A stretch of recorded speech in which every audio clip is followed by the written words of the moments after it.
Seserahan pernikahan merupakan bentuk pemberian dari calon mempelai pria kepada sang pujaan hati. Hal itu bisa berwujud berbagai barang sesuai dengan kemampuan sang mempelai pria.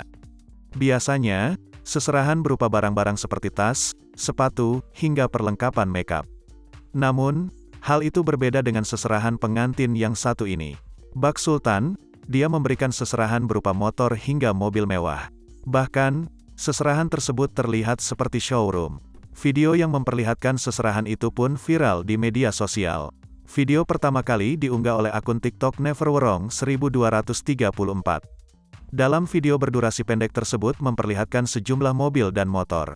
Rupanya, mobil dan motor tersebut merupakan seserahan yang diberikan untuk pengantin perempuan. Diketahui, pasangan pengantin tersebut bernama Ubed dan Meidina. Mereka akan melangsungkan pernikahan pada tanggal 22 Februari tahun 2022.